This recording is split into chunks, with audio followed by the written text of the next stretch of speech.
ছোট্ট মানুষ, আপনাদেরকে সংক্ষেপে বুঝায় দেব। কোনো আজে বাজে কথা বলে সময় নষ্ট না করে কোরআন ও হাদিস থেকে কথা বলে, সময় নিয়ে কোরআন ও হাদিস থেকে কথা বলে আমলের দিকে এগিয়ে যাব ইনশাআল্লাহ। আল্লাহ রাব্বুল আলামিন কুরআনুল কারীমের একটা সূরা কাউসারের ভিতর বলতেছে, আল্লাহ তাআলা বলতেছে, ইন্না আতাইনাকাল কাউসার, ইন্না আতাইনাকাল কাউসার। আল্লাহ তাআলা বলতেছে, আরে বান্দা, আরে যুবক, তোমাদের উদ্দেশ্যে আমি বলে যাই, আল্লাহ তাআলা বলতেছে, এর সকল উম্মত, তোমাদেরকে আমি অবশ্যই কাউসার দান করেছি, তোমাদেরকে আমি নিশ্চয় অবশ্যই আমি তোমাদেরকে কাউসার দান করেছি। কিন্তু আপনার মনে আমার মনে প্রশ্ন জাগে, কাউসার যদি দান করে থাকতো তাহলে এত নামাজের কি প্রয়োজন, এত রোজার কি প্রয়োজন, এত যাকাতের কি প্রয়োজন? প্রশ্ন আসে কি আসে না? অবশ্যই মনের ভিতর দিলের ভিতরে একটা প্রশ্ন আসে, মনের ভিতর দিলের ভিতরে একটাই প্রশ্ন আসে যে এত নামাজ পড়ে এত রোজা করে কি হবে? আল্লাহ তাআলা তো প্রথম আয়াতেই বলে দিয়েছে, আল্লাহ তাআলা তো প্রথম আয়াতেই বলে দিয়েছে, ইন্না আতাইনাকাল কাউসার। আল্লাহ তাআলা তো প্রথম আয়াতেই বলে দিয়েছে, আমি নিশ্চয়ই তোমাদেরকে কাউসার দান করেছি। কিছু বেকুব লোক আছে, তারা বুঝে না, তারা দেখে না। তাদের উদ্দেশ্যে আমি বলতে চাই, আপনারা প্রথম আয়াতের দিকে যখন টার্গেট করেছেন, তাহলে দ্বিতীয় আয়াতের দিকে টার্গেট করে দেখেন আল্লাহ রাব্বুল আলামিন কি বলেন। আল্লাহ রাব্বুল আলামিন বলতেছেন, ফাযাল্লি লিরাব্বিকা ওয়ানহার। ফাযাল্লি রব্বিকা অনহার, তিন ভাগে খণ্ড করুন। ফাসাল্লি, নামাজ পড়ো, রব্বিকা, রবের উদ্দেশ্যে, অনহার, কুরবানি করো সেই রবের উদ্দেশ্যে।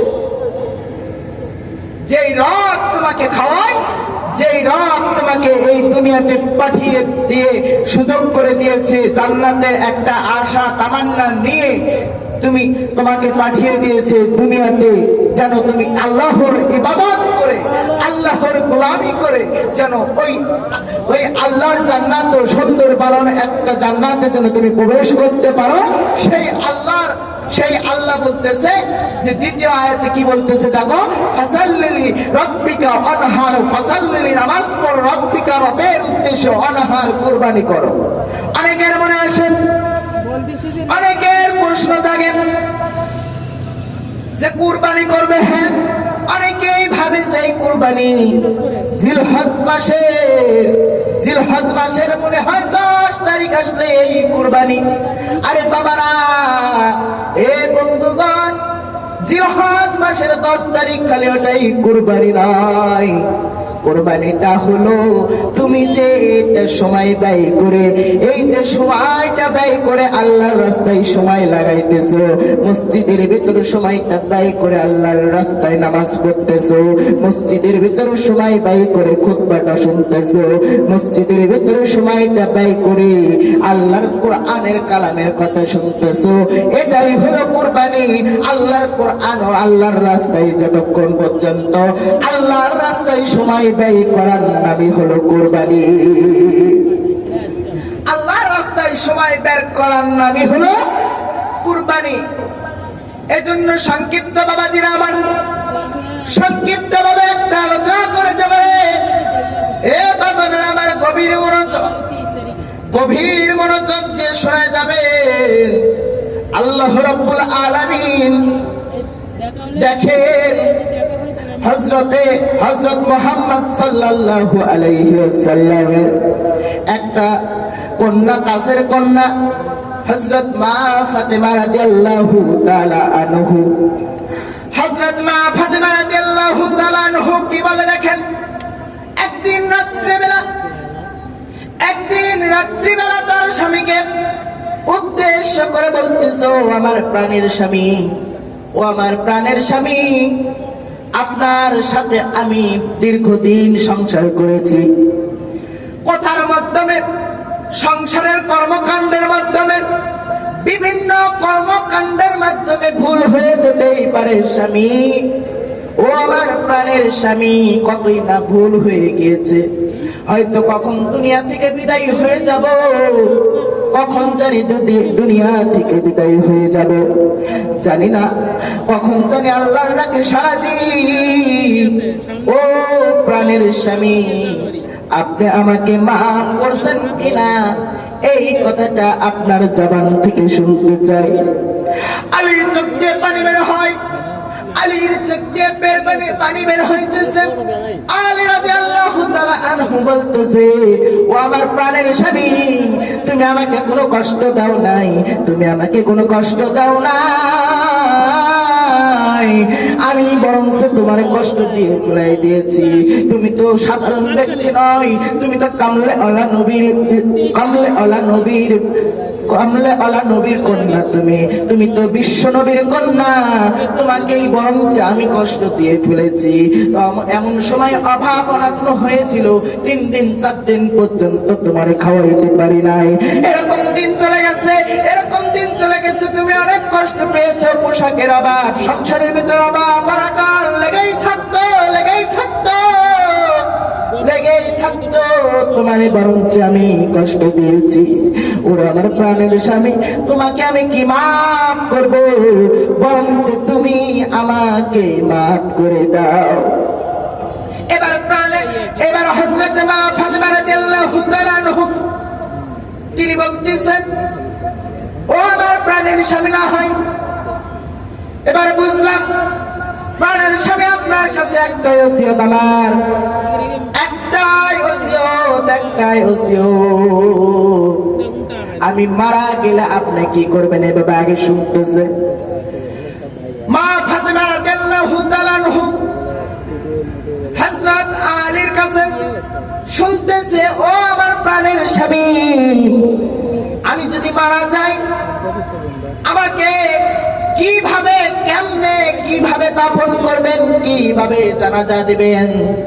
প্রাণের স্বামী হযরত আলী রাদিয়াল্লাহু তাআলা বলে, ও আমার প্রাণের স্বামী, তুমি তো যে সে মানুষ নয়, তুমি তো যে সে লোকের, যে সে মানুষের কন্যা নয়, তুমি তো বিশ্ব নবীর কন্যা, বিশ্ব নবীর কন্যা, শায়েখে মদিনার কন্যা। তোমাকে আমি কি এমনি এমনি দাফন করতে পারি? সারা বিশ্ব জুড়ে এলান করে দিব, সারা বিশ্ব জুড়ে এলান করে দিব হযরত মা ফাতেমা রাদিয়াল্লাহু তাআলা মারা গেছে। সারা বিশ্ব বাহির থেকে বড় বড় সাহাবী, বড় বড় উলামায়ে কেরামগণ জানাজায় উপস্থিত হইবে। তখন প্রাণের স্ত্রী হযরত মা ফাতেমা রাদিয়াল্লাহু তাআলা আনহা একটু মনোরম, একটু রাগান্বিত পরিবেশে বলতেছে, প্রাণের স্বামী, না না, এই কাজ কখনো করবেন না, কোনোদিন করবেন না। আপনার কাছে আমার জোড়হাত অনুরোধ, আপনি জোড়হাত অনুরোধ, আমি যদি কোনোদিন মারা যাই, মারা যাওয়ার পরে আমাকে রাতের বেলা যদি মারা যায়, রাতারাতি আমাকে দাফন করে দিবেন। জোরে বলেন না সুবহানাল্লাহ। রাতারাতি দাফন করে দিতে বলতেছে। কয়েকদিন পর হযরত মা ফাতেমা রাদিয়াল্লাহু তাআলা আনহা ইন্তেকাল করলো। ইন্তেকাল করার পর তার হযরত আলীর স্ত্রী, হযরত আলীর কাছে স্ত্রী, হযরত আলীর একমাত্র স্ত্রী হযরত মা ফাতেমা রাদিয়াল্লাহু তাআলা আনহা, তেনার কথা অনুযায়ী, তেনার শর্ত অনুযায়ী তাকে রাতারাতি দাফনের ব্যবস্থা করে ফেললো। রাতারাতি দাফনের ব্যবস্থা করে ফেললো। রাতারাতি দাফনের ব্যবস্থা করে ফেললো হযরত মা ফাতেমা। তার লাশটা নিয়ে কবরের দিকে উদ্দেশ্য করে রওনা দেওয়া হলো। কবরের দিকে উদ্দেশ্য করে রওনা দেওয়া হলো। এক সময় কবরের কাছে পৌঁছায়া আবু যর গিফারি, এক সাহাবী আবু যর গিফারি রাদিয়াল্লাহু তাআলা আনহু, তিনি কবরকে উদ্দেশ্য করে বলতেছে, এরে কবর তুমি কি জানোনি? এ কবর তুমি কি জানোনি? তোমার ভিতর কোন মানুষ প্রবেশ করতেছে, কোন ব্যক্তি প্রবেশ করতেছে? তোমার ভিতর কে প্রবেশ করতেছে জানোনি? তোমার ভিতর প্রবেশ করতেছে যিনারা জান্নাতের সর্দার হবে, হাসান আর হুসাইন রাদিয়াল্লাহু তাআলা আনহুর মা ফাতেমা রাদিয়াল্লাহু তাআলা আনহু, যিনি জান্নাতের সর্দারনির মা, জান্নাতের সর্দারের মা, হাসান হুসাইনের মা তোমার ভিতরে প্রবেশ করতেছে। এই খবরদার সাথে কোনো বেয়াদবি ব্যবহার করবে না, তার সাথে কোনো কুৎসিত ব্যবহার করবে না, বেয়াদবি আচরণ করবে না। এইভাবে করে কবরকে বলতেছে। কবর থেকে কোনো জবাব আসে না, কবর থেকে কোনো উত্তর আসে না। এরপরে আবার আবু যর গিফারি রাদিয়াল্লাহু তাআলা আনহু আবার জিজ্ঞাসা করতেছে, এ কবর তুই কি জানিস নি? তোর ভিতর কে প্রবেশ করতেছে? তোর ভিতর প্রবেশ করতেছে যিনি জান্নাতের সর্দারনি হবেন, জান্নাতের মহিলাদের সর্দারনি হবেন, তিনি নিজেই স্বয়ং তোর ভিতরে প্রবেশ করে। এর খবর তার সাথে কোনো বেয়াদবি ব্যবহার করবি না, তার সাথে কোনো বেয়াদবি আচরণ করবি না, তার সাথে বেয়াদবি ব্যবহার করবি না, বেয়াদবি আচরণ করবি না। এইবারও কোনো কবর থেকে কোনো উত্তর আসে না, কবর থেকে কোনো জবাব আসে না। এরপরে আবু যর গিফারি আবার বলতেছে, রে কবর বল, উত্তর দে, তোর ভিতরে কে প্রবেশ করে জানিস নি? যিনাকে সৃষ্টি না করলে আমি মানুষ সৃষ্টি হতাম না, যাকে সৃষ্টি না করলে, আরে কবর তোকে চিটা দিয়ে তৈরি করা হয়েছে, তোর ভিতরে যে জিনিসটা আছে মাটি, এই মাটিও সৃষ্টি হইতো না। সেই নবীর কন্যা, যিনি নবীদের নবী, উম্মতের নবী, সেই নবীর কন্যা তোর ভিতরে প্রবেশ করতেছে। তার সাথে কখনো বেয়াদবি ব্যবহার করবি না, তার সাথে কোনোদিন বেয়াদবি ব্যবহার করবে না, কোনোভাবেই বেয়াদবি ব্যবহার করবি না। এবার এইভাবে বলতেছে হযরত মা ফাতেমার সাথে কোনো বেয়াদবি ব্যবহার করবি না। এমন সময় কবরের জবানটা খুলে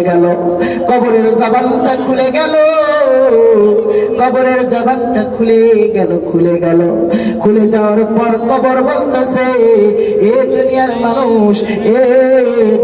মানুষ কানটা খাড়া করে শুনে নাও, এই কবরে কে মা ফাতেমা আমি চিনি না, এই কবরে কে হাসান হুসাইন আমি চিনি না, এই কবরে কে বিশ্বনবী আমি চিনি না রে, চিনি না। আমার সাথে বন্ধুত্ব করতে হলে তার সাথে দুনিয়ার কোন পরিচয় নিয়ে আমার ভিতর আসলে হবে না, দুনিয়ার কোন পরিচয় নিয়ে আমার ভিতর আসলে হবে না। আমার ভিতর আসতে হলে তার পরিচয় হতে হবে আমল, তার পরিচয় হতে হবে তাকওয়া, তার পরিচয় হতে হবে ঈমানদার। মা বোনদের উদ্দেশ্যে বলতেছি, অনেক মা বোনদেরকে দেখা যায় পর্দা করতে চায় না, পর্দা করে না।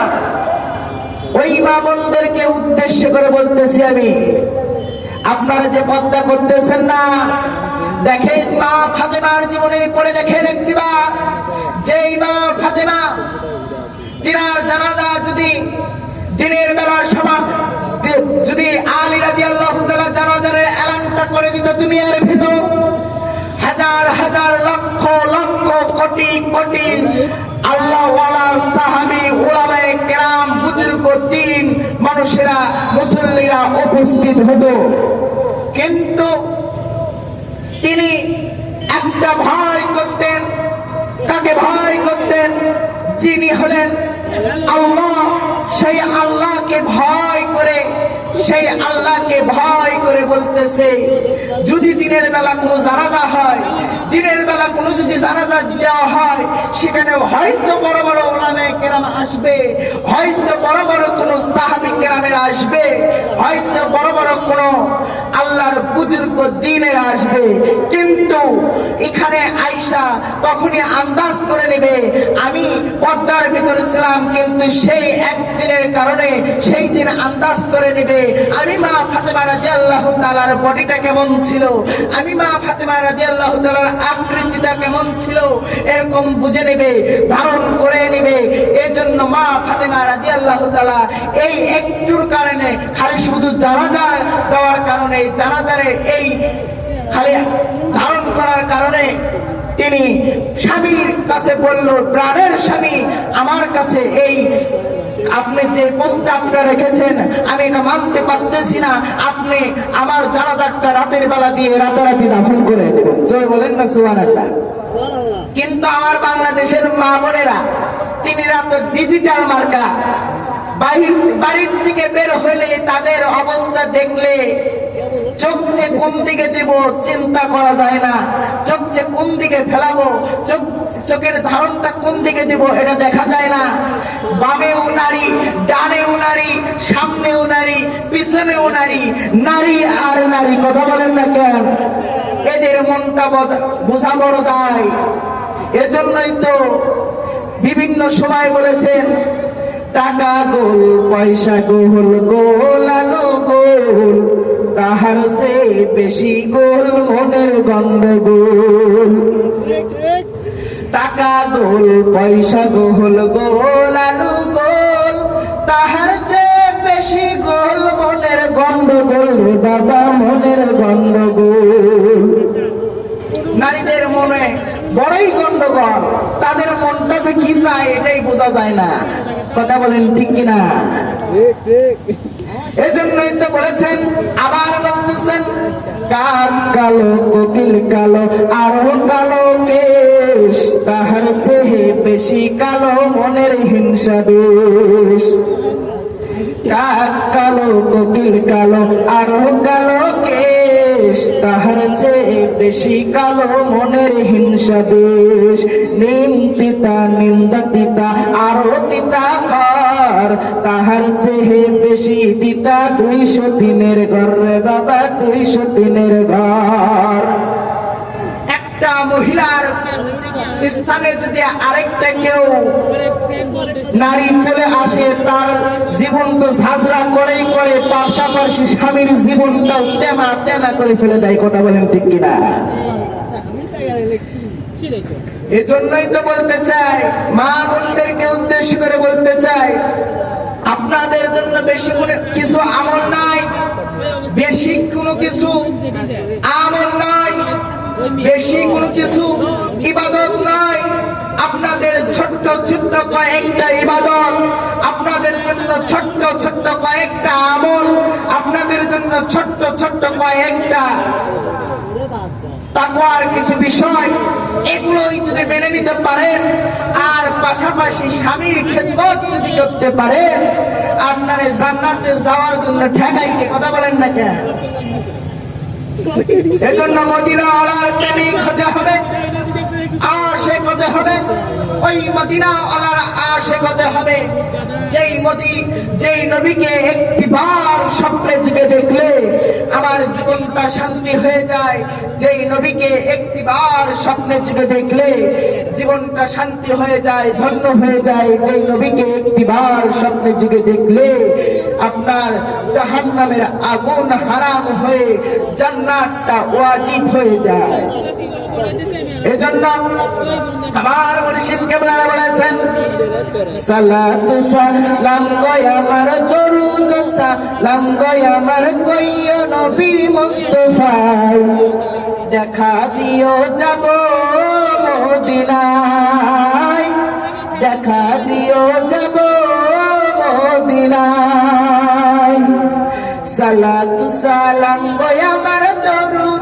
সালাম গো আমার কইও নবী মুস্তাফায় দেখা দিও যাব মদিনায় মদিনা শরীফের মাঝে আমার জিন্দা নবী ঘুমে আছে গো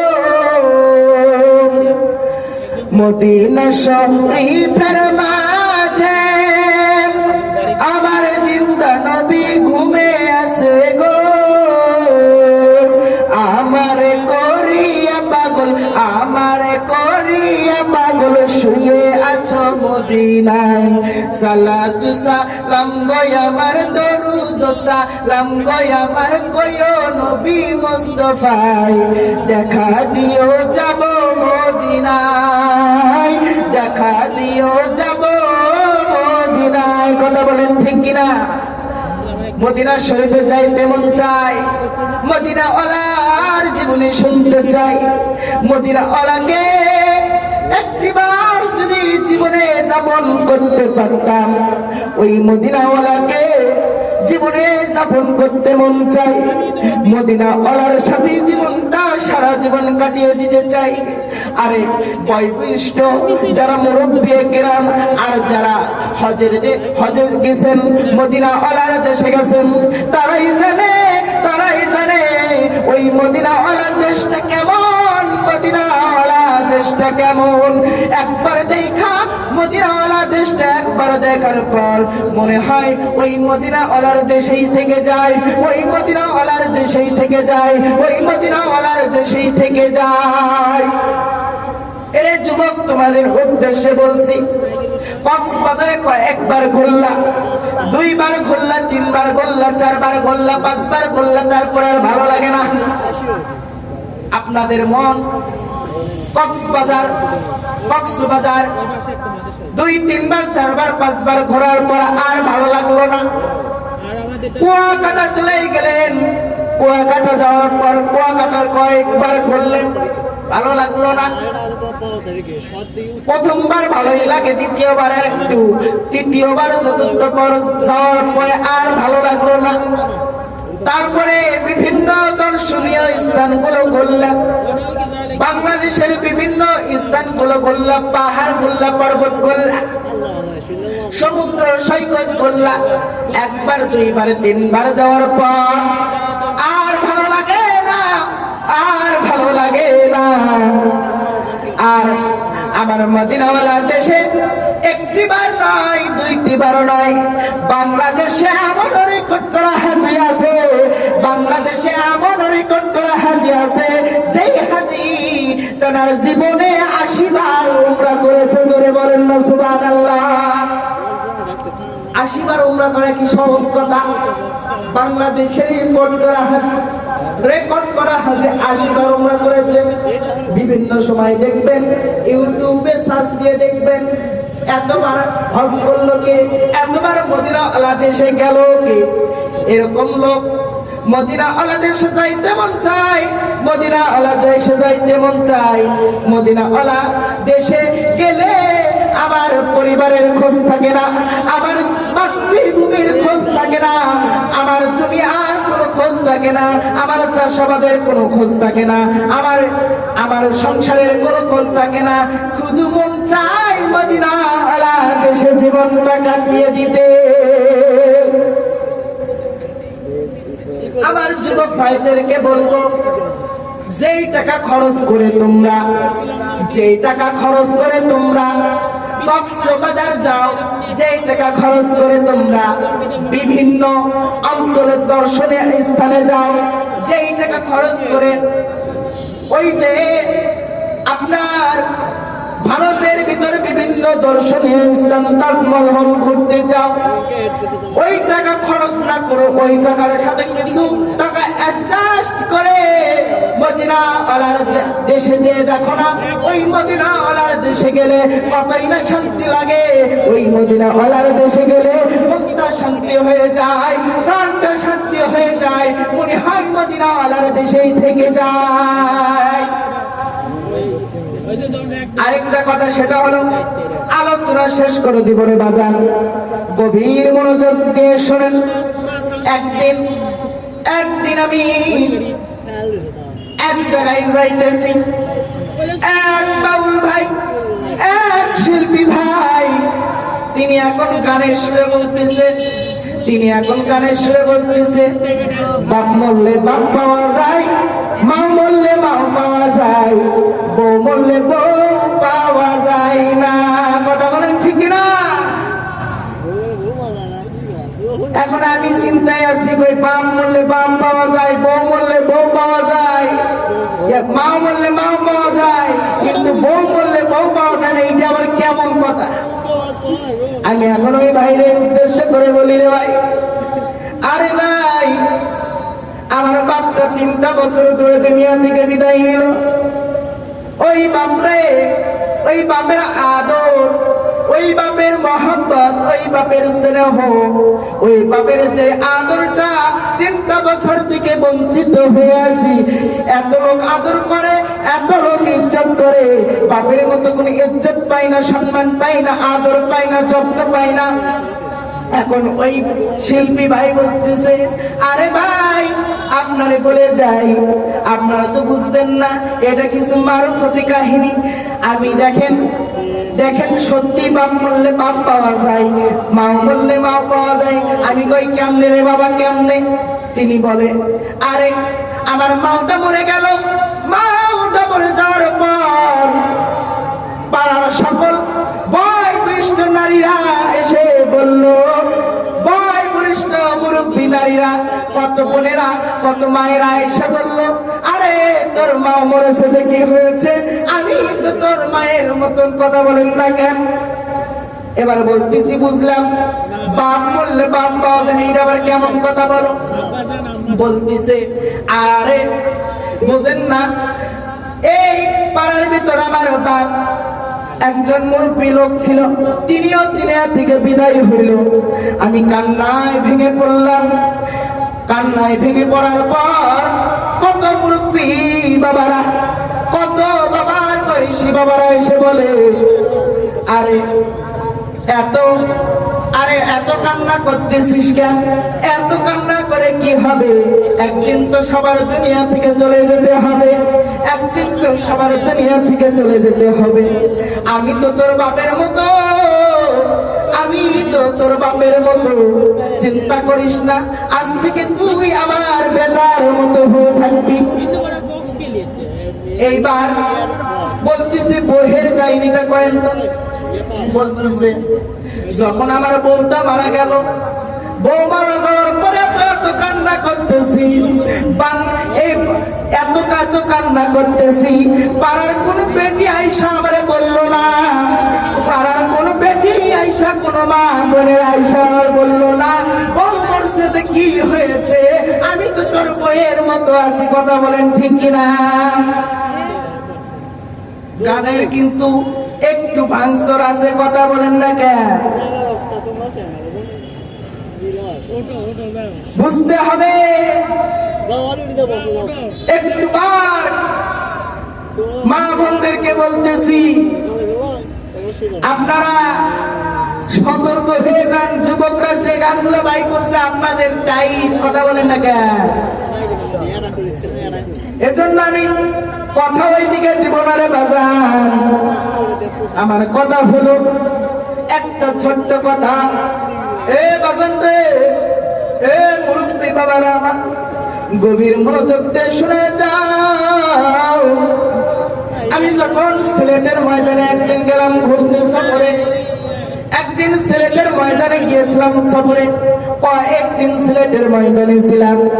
সিলেটের ময়দানে থাকার পর একটা মাকে দেখলাম, তিনি এত বড় পাষাণ, এত বড় পাষাণ যে তার সন্তানের প্রতি এত আচরণ। এই ঘটনাটা বলবো, তার আগে একটা ছোট্ট কথা বলে যাই, এই যে মেলার ভিতরে এত লোক ঘোরাফেরা করতেছে, এই যে মেলার ভিতরে এত লোক ঘোরাফেরা করতেছে, বলতেন তো এই যে একটা সুন্দর প্যান্ডেল করা হলো, এই প্যান্ডেলটা কেন করা হয়েছে? আপনার দৃষ্টিতে আমার দৃষ্টিতে মনে হইতেছে এটা কোনো সাধারণ প্যান্ডেল, মনে হইতেছে এটা কোনো দুনিয়াবি সাধারণ প্যান্ডেল। আপনার আমার দৃষ্টিতে এরকম মনে হয়, কিন্তু আপনার আমার দৃষ্টিতে সাধারণ প্যান্ডেল মনে হলে হবে কি? এই প্যান্ডেলটা কোনো সাধারণ প্যান্ডেল নয়। আমার আল্লাহ কুরআনুল কারীমের ভিতর উল্লেখ করে বলে এই প্যান্ডেলটা হলো এমন একটা প্যান্ডেল, যে প্যান্ডেলের ভিতরে বসলে আমি আল্লাহ নিজে বলে দিলাম এই প্যান্ডেলটা একটা জান্নাতের অংশ। আপনার দৃষ্টিতে আমার দৃষ্টিতে মনে হইতেছে এটা কোনো সাধারণ প্যান্ডেল, এটা কোনো সাধারণ মঞ্চ, এটা একটা দুনিয়াবি কোনো মঞ্চ। আরেক যুবক ভাই, তোমাদেরকে আমি উদ্দেশ্য করে বলতে চাই, দুনিয়াতে পয়সা পয়সা অনেক মামলামি করেছো, দুনিয়াতে পয়সা পয়সা অনেক কিছু করেছো। একটিবার ভাবো, আল্লাহর কালামটা পড়লেই বুঝতে এই প্যান্ডেলের কত দাম, এই সামানার কত দাম, এই খুঁটির নিচে উপরে সামানা বানা হয়েছে, এই সামানার কত দাম তুমি যদি বুঝতা, তাহলে আর বাড়িতে বসে থাকতা না, আর মেলায় ঘোরাফেরা করতা না, আর আড্ডা দিতা না, এই মাহফিলের প্যান্ডেলে এসে বসে যেত। কেননা আমাদের যুবক ভাইদের উদ্দেশ্যে কিছু কথা বলতেছি। আল্লাহ রাব্বুল আলামিন বলতেছে, আরে আরে ভাইরা, আপনারা তো মনে করতেছেন কত বন্ধুর সাথে ঘোরাফেরা করলেন, কত লোকের সাথে ঘোরাফেরা করলেন রে বাবা। আপনারা তো কত লোকের সাথে ঘোরাফেরা করেছেন, কত বন্ধু বানাইছেন দুনিয়াতে। এক একটা বন্ধু আপনার সিগারেট হাদিয়া দিচ্ছে, কোন সময় আবার মদ হাদিয়া দেয়, ডেন্ডি হাদিয়া দেয়, গাঁজা হাদিয়া দেয়, এরকম বন্ধু বানাইছো।